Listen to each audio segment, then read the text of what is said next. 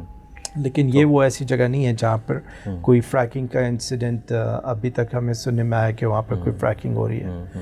تو یہ اتنی سائنس ترقی کر چکی ہے، اس کے باوجود بھی کیا یہ پتہ نہیں چل سکتا ہے کہ کسی علاقے کے اندر ارتھ کوئک آنے کے چانسز ہیں؟ اور ایک رشیا کے یا نیدرلینڈ کے ایک سائنٹسٹ نے کہا جا رہا ہے کہ اس نے نشاندہی کر دی تھی کہ 3 سے 4 دن بعد ترکی کے اندر آنے والا ہے.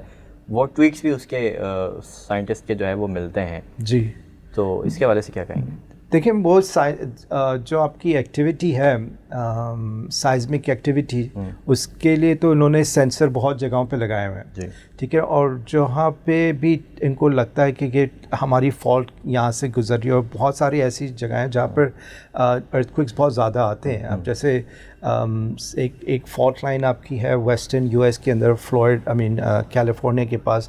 تو وہاں پہ بھی کبھی بھی ایکسپیکٹڈ ہے کہ ایسا بڑا ارتھ کوئک آئے گا کہ وہ جو ہے نا کیلیفورنیا بیسکلی یو ایس سے الگ ہو جائے گا. ٹھیک ہے. تو کچھ ایسے ایریاز پوری دنیا میں ہیں جہاں پہ پتہ ہے کہ یہاں کی جو سائز، یہاں پر ایکٹیویٹی بہت زیادہ ہے اور یہاں پر اب یہ مجھے نہیں پتا انہوں نے کس بیس پہ یہ پریڈکشن کی تھی کہ کیونکہ کچھ لوگ کہہ رہے ہیں کہ اس میں ایسٹرولوجیکل ان کے پاس کوئی نالج اس بیس پہ کی تھی لیکن ڈیفینیٹلی ان کی پریڈکشن پوری ہوئی کہ ارتھ کوئک آیا. انہوں نے میرے خیال سے پاکستان اور انڈیا کے بالکل پاکستان، انڈیا اینڈ ایران اور چائنا کے بارے میں بھی کہا ہے. ٹھیک ہے. تو اب اس پورے ریجن کے ہاں تو اب یہی بات ہے کہ اب ان کی پریڈکشن ہے، اب وہ کن ایکوپمنٹ پہ بیس کرتی ہے اور باقی سائنٹسٹ اس کو اسی طرح سے کیوں نہیں دیکھ رہے ہیں. That's something to look into. اچھا ایک بڑا سوال ہے جو کرٹیکل ہے اور وہ کیا جا رہا ہے بہت زیادہ. کہا یہ جا رہا ہے کہ جو بڑی موسمیاتی تبدیلیاں یا تغیرات بہت سارے آ رہے ہیں، اس کے اوپر ہمارا ایک سیشن پہلے ہو چکا ہے کہ وہ کیوں ہو رہا ہے، اور ریسنٹ سیشن ہے وہ بھی ہمارا.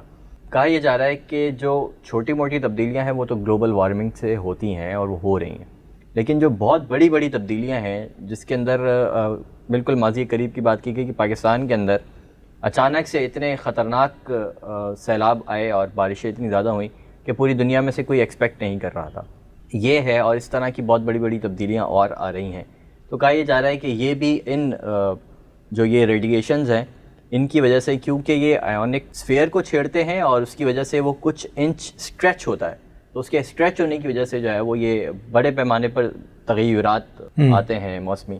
یہ ایک ایسی تھیوری میں نے جو پڑھی مجھے ایسا لگا کہ شاید اس کے اندر کچھ ہے ایسا.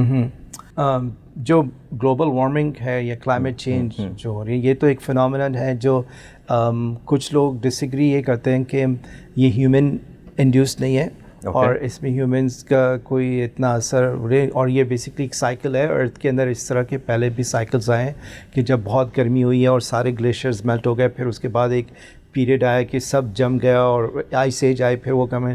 تو یہ وہ ایک آرگیومنٹ یہ ہے کہ یہ ایک فیز ہے ارتھ کا جو اس طرح سے اوپر نیچے چلتا رہتا ہے، سائیکل ہے. ٹھیک ہے. اور اس میں بہت ساری چیزیں آ جاتی ہیں. ابھی کبھی اس میں ارتھ کا اپنا ایک سائیکل ہے، پھر آپ کا ہمارا سولر سسٹم ہے، سن کا بھی ایک سائیکل ہے، تو وہاں پر سولر سٹارمز آتے ہیں اور اس سے بھی فرق پڑتا ہے، اور موسم کی تبدیلی اور بھی چیزیں اس پہ افیکٹ کرتی ہیں.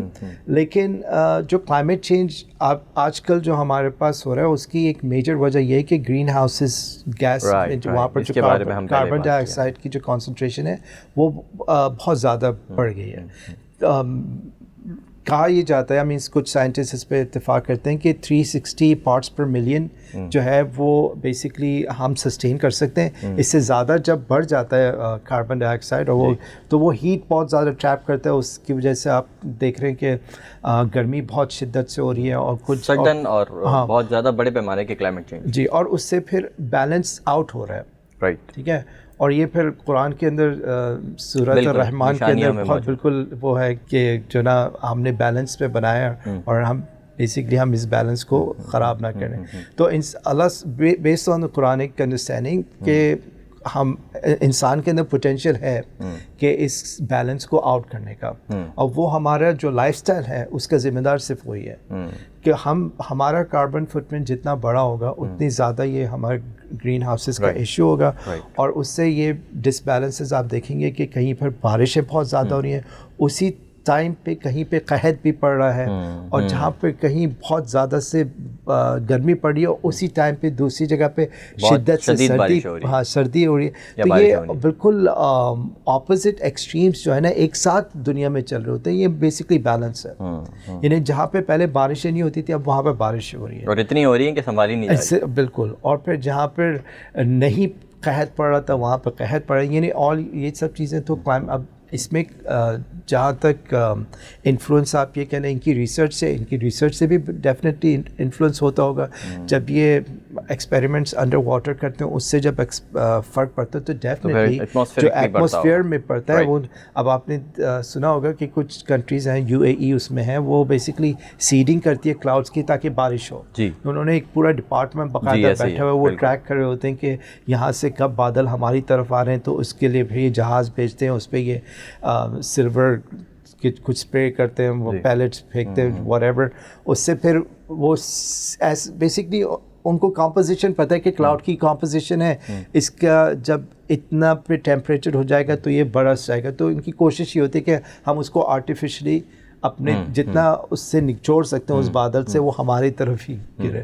تو this is part of the technology جو یوز ہو رہی ہے, ہمیں پتہ ہے اس کا. اس سے 10 قدم آگے بھی تو جا سکتی ہے کہ جو بالکل کنسپریسیز کے بارے میں بات کی جا رہی ہے. بالکل, آئی مین اس میں کوئی شک نہیں ہے کہ جا سکتی ہیں, لیکن کیا ابھی تک وہ جا چکی ہیں یا کسی ایک کنٹری کے پاس اتنی زیادہ نالج آ گئی باقی کسی کے پاس نہیں ہے, تو وہ تھوڑا سا اس میں تھوڑا سا ڈاؤٹ ہوتا ہے. کیونکہ ہمیشہ سے ہم نے دیکھا ہسٹری میں جب ایٹم بام یا آپ کا ہائیڈروجن بام بنا تھا اس وقت آئی مین 2-3 کنٹریز ایک ساتھ جو ہے نا اس ٹیکنالوجی کے پاوے, تو there was some kind of a balance. تو یہاں پر تو ایسے بات کے اندر بہت وزن ہے. جی, تو یہاں پر ایسا لگ رہا ہے کہ یہ ون سائیڈڈ ہے, اور اگر کسی کے پاس ہے تو وہ تو ویٹ تھوڑی کریں گے کہ جب وہ تو اس طرح اس کو یوز کریں گے کہ ایکسپلائٹ کر سکے to the best of the advantage. وہ یہ تھوڑی ویٹ کریں گے کہ کسی اور کے پاس آ جائے پھر ہم اس کو استعمال کریں گے. تو یہ ایک آرگومنٹ ہے کہ وہ لوگ کہتے ہیں کہ اگر US کے پاس اتنی ٹیکنالوجی تو وہ ابھی تک انہوں نے رشیا پہ ابھی تک استعمال کیوں نہیں کیا, چائنا پہ ابھی تک استعمال کیوں نہیں کی, کہ ٹرکی کیوں. اور ایک اور آرگیومنٹ بھی ہے کہ آیونک اسفیئرز کے اوپر جو ہے کام وہ رشیا بھی کر رہا ہے, چائنا بھی کر رہا ہے, اور دیگر بہت سارے کنٹریز کے بھی جو ہے وہ سینٹرز بنے ہوئے ہیں جو ریسرچ کرتے ہیں, اور یہ ریڈیشن لیٹن امریکہ میں بھی ہے. ہاں, لیکن مین چیز دیکھا مطلب یہ جو آپ پرٹیکولر سینٹر ہے جو ہارپ کی ہم بات کر رہے ہیں, یہ US گورنمنٹ ان کے نزدیک اس کی امپورٹنس 2014 میں ہی ختم ہو گئی تھی. ہاں, وہ یہی کہہ رہے ہیں, ابھی بھی وہ یہی کہہ رہے ہیں کہ ہمارے تو ہے ہی نہیں, ہماری نظر میں تو یہ ریسرچ مکمل ہی نہیں ہوئی. ہاں, تو وہ یہ کہہ رہے ہیں کہ بس اب تو یہ یونیورسٹی والے کر رہے ہیں, تو اس میں ہمارا ایسا نہیں ہے کہ US گورنمنٹ اس کے اندر کوئی سے نہیں رکھتی. ظاہر ہے وہ پبلک فنڈڈ یونیورسٹی, کچھ تو فنڈس ان کو وہاں پر پبلک کی طور سے آئے رہے ہوں گے. اور ایک اور مزے کی بات اس میں یہ ہے کہ یہ ڈیزائن بھی British BAE company advance technologies انہوں نے ڈیزائن کی تھی, کوئی امریکن کمپنی بھی ڈیزائن کی تھی. ٹھیک ہے, تو یہ وہ بھی ایک ہاں, تو مجھے جو بیسڈ آن یہ ساری چیزیں مجھے نہیں لگتا کہ ہارپ کی وجہ سے یہ ارتھ کوئک آیا تھا. اور I mean I could be wrong, it was an unfortunate incident. اور اگر ٹرکی کو کنفرم ہو جاتا ہے تو this is an act of war, اور وہ بیسکلی تھرڈ ورلڈ وار کی طرف ہم جا سکتے ہیں. جی بالکل. تو یہ تو نہیں ہو سکتا کہ اگر کوئی بھی کنٹری اتنی کنفرم ہے کہ میرے ساتھ اتنا بڑا حادثہ ہوا ہے, ہمارے اتنے ہزاروں لوگ مر گئے. ابھی تک ویسے ٹرکی کی طرف سے کوئی بیان نہیں آیا. ہاں, تو وہ یہ بیسکلی اٹس ناٹ پاسبل, میرے نزدیک اٹس ناٹ پاسبل کہ کوئی کنٹری اتنا بڑا اسٹیپ لے, اور کہ یہ ٹیکنالوجی ابھی ہے یا نہیں ہے یہ بھی نہیں پتا. ٹھیک ہے, اور آخر میں 2 سوال ہیں جو اس سے ریلیونٹ ہے. ایک سوال تو یہ ہے کہ پھر اچانک سے کیا ہوا کہ US نے اور اس کے کچھ الائز نے اچانک سے اپنے کونسلیٹس کو استنبول میں سے خالی کروا لیا. اور US کا تو کنفرم ہے, باقی کا مجھے کنفرم نہیں ہے, تو میں اس لیے اس سے بات نہیں کر سکتا. ایک تو اس کے بارے میں بتائیں, کچھ معلومات آپ کے پاس ہیں یا نہیں, اور دوسرا سوال پھر اس کے بعد میں کرتا ہوں. نہیں, یہ آپ کہہ رہے ہیں کہ اس سے پہلے ہوا کہ انہوں نے کونسلیٹ اور خبریں یہی ہیں. اچھا, نہیں میں نے نہیں اس کو فالو اپ کیا. یہ بھی ہو سکتا ہے کہ یہ بھی غلط خبر ہو. اور کیونکہ اب ساری چیزیں دبی ہوئی ہیں وہاں سے، تو کوئی خبر اس طرح کی آ ہی نہیں رہی، یا کنفرمیشن ہو یا پھر وہ منع کریں کہ نہیں ایسا نہیں ہوا تھا. جی تو ہو سکتا ہے کہ یہ صرف ویوز کا گیم ہو سارا کا سارا، یہ بھی ہو سکتا ہے. تو ہم یہ نہیں کہہ رہے کہ 100% کنفرمڈ خبر ہے، لیکن بڑے جو ہے خبر رساں ادارے جو ہے وہ اس کو چلا رہے ہیں. دیکھیے میں آپ کو ویسی جو ابھی ٹینشن ٹرکی کے ساتھ چل رہی تھی، وہ آپ کو پتہ ہے کہ سویڈن کی وجہ سے چل رہی تھی ان کی ٹینشن. تو میں نے جو لاسٹ ان سے یہی سنا تھا کہ سویڈن کے ساتھ ان کے یہ قرآن برننگ کا ہوا تھا. یہ دیکھیے میں نے کسی اور کانسلیٹ یا ایمبیسی کے کس اسٹاف کا میجر موومنٹ کے بارے میں نہیں سنا، اور یہ تو اس کو میں تھوڑا سا انویسٹیگیٹ کر کے بتا سکوں گا. اور ویسے اگر یہ 2-3 دن پہلے خالی کرا لیا گیا تو یہ بڑی خبر تھی، اس وقت کیوں نہیں چلائی گئی؟ بالکل یہ بڑی خبر تھی. تو یہ بھی میرے ذہن میں آن دی ادر سائڈ یہ چیز چل رہی تھی کہ اگر ایسا تھا تو 2-3 دن پہلے ہمیں کیوں نہیں پتا تھا، اور باقی تمام ادارے جو ہے کہ یہ بہت بڑی خبر ہے کہ ایک نیٹو کا ایک اہم رکن ہے ٹرکی، اور اس کے ساتھ اگر امریکہ کا اتنا کوئی بڑا مسئلہ تھا جی اور وہ کونسولیٹ اپنا خالی کروا رہا تھا، اسٹاف کا آفس بلوا رہا تھا، تو یہ بڑی خبر ہے. یہ بالکل بڑی خبر ہے. یو ایس کے ساتھ ویسے بھی ان کے کچھ ایشوز چل رہے ہیں، کیونکہ یوکرین والے اور رشیا والے، یوکرین والے بھی ایک اور چیز انہوں نے کی تھی کہ ان کو F-35 چاہیے جی جی جی جی، اور ان کے میرے خیال سے کچھ F-16 ہیں، ان کی ریپیئر کا کچھ سامان چاہیے. لیکن ان کے اس پہ یو ایس کے ساتھ ٹینشن اس لیے چل رہی تھی کیونکہ انہوں نے اینٹی ایئر کرافٹ جو رشیا کا ایڈوانس سسٹم ہے وہ لگوایا بنسبتاً یو ایس سے. تو اس کے بعد سے یو ایس اور ترکی کے درمیان کافی عرصے سے وہ چل رہی تھی. اور ابھی کیونکہ یہ سویڈن کا جو ایشو آیا تھا اس پہ بھی، اور خاص طور پہ یہ قرآن برننگ کا اور ایشو آیا تھا، اس کے بعد سے جب ٹرکی نے بہت زیادہ اسٹرانگ سٹینس لیا سویڈن کے خلاف، تو اس کے بعد سے کچھ چیزیں چل رہی تھیں ٹرکی کے خلاف کہ بھئی یہ نیٹو کا ممبر ہے، لیکن یہ باقی سب نیٹو کو اس نے ہاسٹیج بنایا ہوا ایک طرح سے. تو اب مجھے نہیں معلوم کہ اس بیس پہ انہوں نے کچھ اس طرح کیا، لیکن میری نظر سے ایسی کوئی چیز گزری نہیں. اور ایک اور چیز ہے جو بالکل آخری سوال کر کے ہمارا سیشن ہم ختم کرتے ہیں. جس رات یہ انسیڈنٹ ہوا ہے، مطلب تقریباً مارننگ کے اندر ہوا ہے، 4:40 یا 4:30 اس طرح کا کچھ ٹائم ہے، تو اسی رات کو ایک بڑا بحری جہاز یو ایس کا یا یو ایس نیوی کا کہا جا رہا ہے کہ وہ لنگر انداز ہوا ہے ساحل پر ٹرکی کے. تو ایسی کوئی خبر کی کنفرمیشن کوئی ہے ایسی؟ نہیں، اس کی بھی میرے پاس کوئی، لیکن یہ تو پاسبل ہے کہ ایسا کچھ ہوا ہوگا، کیونکہ وہ تو ان کا میڈیٹرینین بیسکلی وہ آتے ہیں، اور پھر جب تک 2023 کا وہ معاہدہ لوزان والا چیز ختم نہیں ہو جاتی تب تک تو یہ تو ویسے ہی فری سی ہے. ہاں وہ ہے. آپ دیکھیں اس کے بعد ٹرکی اس پوزیشن میں ہوتا ہے کہ وہ اس پہ کچھ ریسٹرکشنز لگائیں گے نہیں، لیکن دیکھیں وہ اگر ٹرکی لگائے گا تو بہت سارے ایشوز ہو سکتے ہیں، کیونکہ اس ریجن کے اندر آلموسٹ سبھی پاورز جو ہیں وہ اس کو جو ہے کاؤنٹر کرنے کی کسی نہ کسی طرح سے کوشش کریں گے. ٹھیک ہے، کیونکہ وہ آپ کی بات بالکل صحیح ہے کہ 100 سال پہلے یہ ایگریمنٹ ہوا تھا، اور 100 سال، لیکن دیکھیں اس ایگریمنٹ کی کوئی بالکل نہیں ہے، لیکن وہ یہی ہے کہ انٹرنیشنلی جو معاہدہ ہوتا ہے وہ 100 سال مدت ہوتی ہے، اس کے بعد وہ ڈیزالو ہو جاتا ہے. اس زمانے میں جو انریٹن رول تھا، یہ انریٹن رول تھا. تو لیٹس سی اب ٹرکی کیا اقدام رہتا ہے. اس 2023 میں ان کے پاس الیکشنز بھی ہیں، اور آئی ایم پریٹی شیور جو آپ کی انٹرنیشنلی ویسٹ جو ہے وہ نہیں چاہے گا کہ رجب طیب ایردوان وہ دوبارہ پریزیڈنٹ آئے، اور ان کی کوشش یہی ہوگی کہ کوئی اور ایسا پریزیڈنٹ آئے جس سے وہ اپنے کام کروا سکیں. اور لیٹس سی واٹ ہیپنس. بہت بہت شکریہ حدان بھائی، بہت ساری انفارمیشن آپ نے ہمارے ساتھ شیئر کی ہیں. کچھ کنسپیریسیز جو ہیں ہم کسی پر الزام نہیں لگا رہے فی الحال، کیونکہ کوئی بھی چیز کلیئر نہیں ہے. آخر میں ہم دعا گو بھی ہیں تمام تر لوگوں کے لیے جو پریشانی کا شکار ہیں. موسم بہت سرد ہے، ہزاروں افراد ہیں جو اس وقت جو ہے وہ ہلاکتیں ہو چکی ہیں، اور کہا یہ جا رہا ہے کہ کروڑوں تک تعداد جو ہے وہ جا سکتی ہے، کہ جو لوگ اس تمام تر 2 دفعہ آنے والے ارتھکویک کی وجہ سے جو ہے وہ اس تمام تر صورتحال سے گزر رہے ہیں. تو ہم بالکل دعا گو بھی ہیں، اور اس تمام تر صورتحال کے اندر بھی ٹرکی کی جو گورنمنٹ ہے، اور خاص طور سے خود رجب طیب اردگان جو ہیں، وہ ان کا رول بہت زبردست رہا ہے، اور اللہ تعالیٰ ان کو استقامت عطا فرمائے، ان کی پوری ٹیم کو استقامت عطا فرمائے. اور ترکی کے حالات، شام کے حالات جو ہے وہ اللہ تعالیٰ بہت جلد بہتر کر دے. تمام مسلمانوں کے لیے اور تمام انسانوں کے لیے اللہ تعالیٰ سے رحم کی دعا بھی کرتے ہیں. آپ سے ملاقات ہوتی ہے نیکسٹ پروگرام میں. اپنا خیال رکھیے گا. آپ بھی تمام متاثرین کو اپنی دعا میں ضرور یاد رکھیں. اللہ حافظ.